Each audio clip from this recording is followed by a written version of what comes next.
Hello everyone, welcome to all of you. तो आज हम नेक्स्ट क्वेश्चन डिस्कस करेंगे जो जीएस पेपर 2 से हमने लिया है 2019 मेंस का।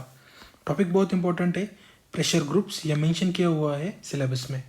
क्वेश्चन था कि what are the methods use by farmers organisations to influence the policy makers in India, मतलब गवर्नमेंट, और how effective are these methods, मतलब फार्मर ऑर्गेनाइजेशन कौन से मेथड का सहारा लेते हैं जिससे कि गवर्नमेंट को इन्फ्लुएंस कर सके और डिज़ायर काम करके ले सके, और क्या ये मेथड जो फार्मर्स अडॉप्ट करते हैं क्या ये इफेक्टिव है, ये पूछा है।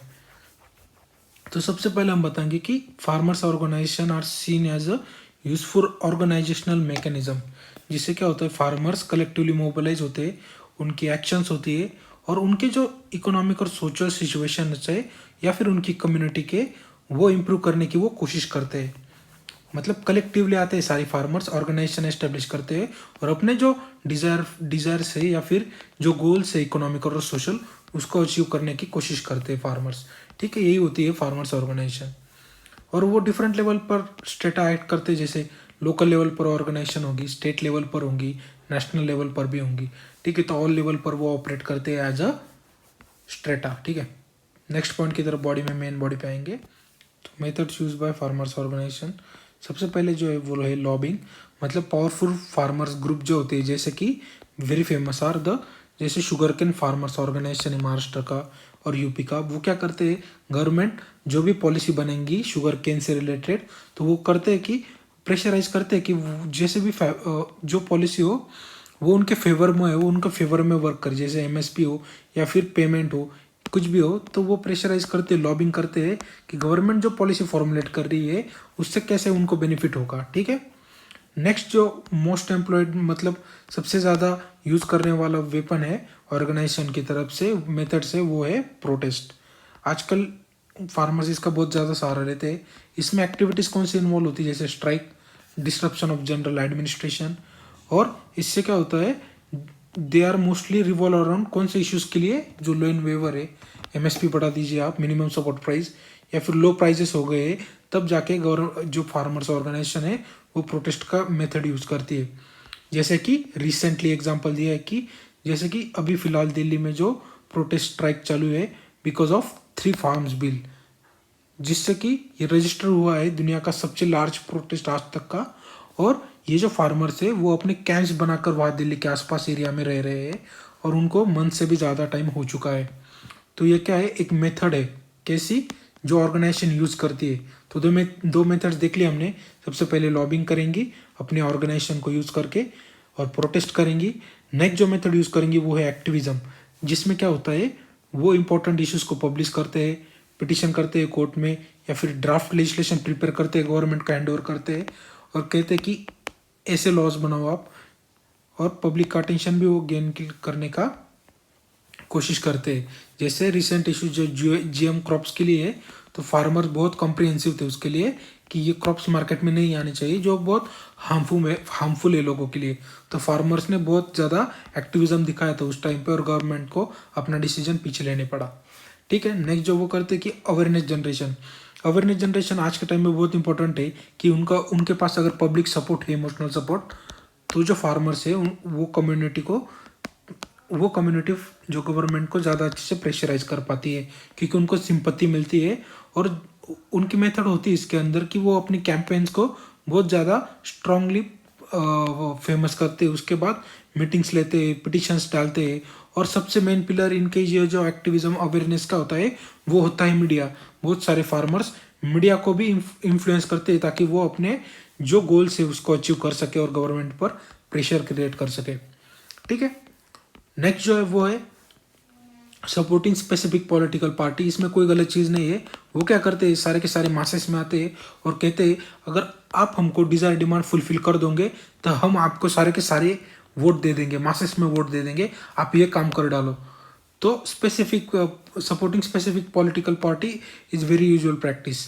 ठीक है, और रिसेंटली एक ट्रेंड इमर्ज हो रहा है जो मेथड्स है उसमें फार्मर्स क्या कर रहे हैं अभी आप देखने होंगे कि रोड पर अपना जो मिल्क है उसको बिछा देते हैं या फिर वेजिटेबल्स हाईवे पे फेंक देते हैं। और रिसेंटली जब जंतर मंतर पर इस प्रोटेस्ट, दिल्ली प्रोटेस्ट से पहले जब हुआ था जंतर मंतर दिल्ली के ग्राउंड पर जो प्रोटेस्ट, उसमें फार्मर्स ने क्या किया था, तेलंगाना और आंध्र के, वो डेड रैट लेके आए थे, उनको खा रहे थे, अपनी खुद की यूरिन पी रहे थे, और कुछ फार्मर्स ने तो ये बहुत न्यू एम्प्लॉयड वेज है, उनको भी हानि पहुंचती है।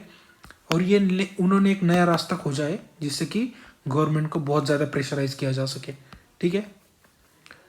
लेकिन दूसरा पार्ट क्वेश्चन में मेंशन करता है कि ये जो, ठीक है, ये मेथड्स इन्होंने एम्प्लॉयड किए गवर्नमेंट को प्रेशर करने के लिए, लेकिन ये किस हद तक इफेक्टिव है, इसके रिजल्ट्स क्या निकल रहे हैं, ठीक है, तो हम वो देखेंगे।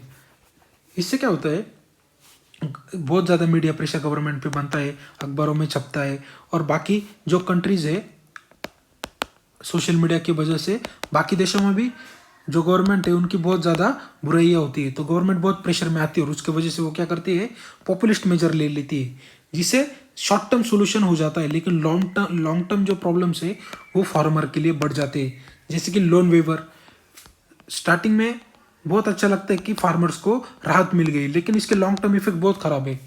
ये मोरल हैजर्ड क्रिएट करता है, फार्मर अपना बिल पे नहीं करता, लोन्स पे नहीं करते, क्योंकि उनको पता है इलेक्शन आएंगे तो गवर्नमेंट क्या कर देगी, लोन वेवर देगी। ये मोरल हैजर्ड है, और इससे क्या होता है, एनपीए भी बढ़ जाते हैं, ठीक है। मतलब ये क्या हो रहा है, ये शॉर्ट टर्म में तो फार्मर्स की हेल्प कर रहा है, लेकिन लॉन्ग टर्म में इस पर साइड इफेक्ट बहुत ज़्यादा है, ठीक है। नेक्स्ट जो इसके जो रिजल्ट होते हैं ये जो मेथड्स की, उससे क्या होता है कि जैसे हमने बात की कि शॉर्ट टर्म रिस्पेक्ट है, बस लोन वेवर या फिर एमएसपी, हाँ ये एक दूसरा तरीका है कि गवर्नमेंट एमएसपी बढ़ा देती है, या फिर कैश ट्रांसफर की स्कीम लेके आती है अकाउंट में। स्कीम मेंशन नहीं करनी है, वो जो कैश ट्रांसफर की स्कीम है, क्योंकि अभी वो रनिंग में है और गवर्नमेंट उसके लिए बहुत एम्बिशियस है, पीएम किसान, तो हम उसको नेगेटिव पॉइंट में नहीं दिखाएंगे कि ऐसी स्कीम नहीं चलनी चाहिए, क्योंकि अभी इसके नेगेटिव इफेक्ट्स जो है वो हमारे सामने आई नहीं है, तो हम गवर्नमेंट को क्रिटिसाइज नहीं करेंगे इस चीज़ पर, क्योंकि we are going to be a part of the government, इसलिए हमको अपहेल्ड ही करना पड़ेगा कि इसका इम्प्लीमेंटेशन अच्छा हो, इतना ही क्रिटिसाइज कर सकते हैं हम, ठीक है। तो इसलिए मेंशन नहीं करेंगे, बस इतना कहेंगे कि कैश ट्रांसफर है, एक शॉर्ट टर्म रिस्पेक्ट है, ठीक है। नेक्स्ट जो मेथड ये यूज करेंगे वो है कि जो स्कीम है उसको इफेक्टिव इम्प्लीमेंटेशन कैसे हो वो देखेंगे फार्मर्स। लेकिन होता क्या है, रिजल्ट क्या निकलता है उनकी जो मेथड्स है उससे, पुअर इम्प्लीमेंटेशन होता ही नहीं ग्राउंड वर्क। जैसे loan waiver benefit only large farmers, क्योंकि लार्ज फार्मर्स ही इंस्टीट्यूशन बैंक्स में जाएंगे, स्मॉल फार्मर्स थोड़ी जाएंगे, उनको थोड़ी इतना पता होता है, बड़े बड़े फार्मर्स जाएंगे और वहाँ से लोन ले लेंगे। लेकिन लोन वेवर जब मिलता है तो फायदा किससे होगा, बड़े फार्मर्स को ही होगा। 60% जो फार्मर्स होते हैं स्मॉल एंड मार्जिनल फार्मर्स, वो लोन कहाँ से लेते हैं, आसपास के जो इनफॉर्मल सोर्स होते हैं लैंडलॉर्ड्स, वो उनको दे देते हैं पैसे, और गवर्नमेंट को लोन वेवर तो उनको पे वो लोन लैंडलॉर्ड के पैसे तो उनको पे करने पड़ेंगे ना, गवर्नमेंट थोड़ी ना लैंडलॉर्ड से लिए हुए इनफॉर्मल सोर्सेज से लिए हुए पैसों को लोन वेवर दे देंगे, नहीं। तो सबसे ज़्यादा फायदा किसको होता है, सिर्फ बड़े बड़े फार्मर्स को।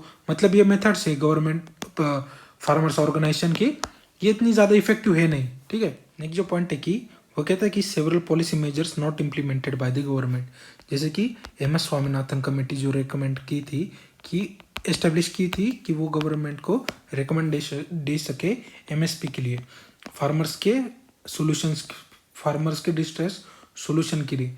तो जो एमएस स्वामीनाथन कमेटी थी उन्होंने कहा था कि आप एमएसपी डिसाइड कीजिए। एग्जांपल दे रहा हूँ कि गवर्नमेंट कैसे उनके रिकमेंडेशन को अभी फुलफिल नहीं किया है, इम्प्लीमेंटेड नहीं किया है।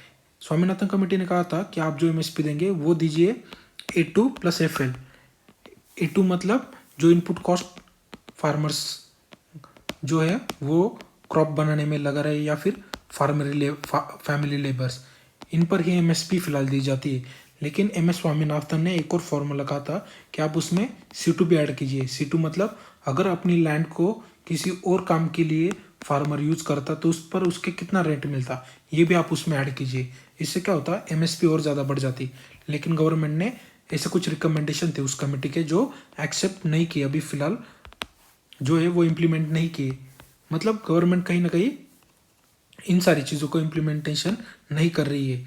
मतलब फार्मर्स अपने जो मेथड्स है वो यूज कर रहे हैं, लेकिन वो इतने इफेक्टिव नहीं है कि की सारी चीज़ें वो पॉसिबल कर सके। दस कंक्लूजन की ओर आते हैं, gain in public support and organising protest has gain a little on ground for farmers. हमने सीधा सीधा बता दिया, क्वेश्चन में पूछा था कि how effective are this method.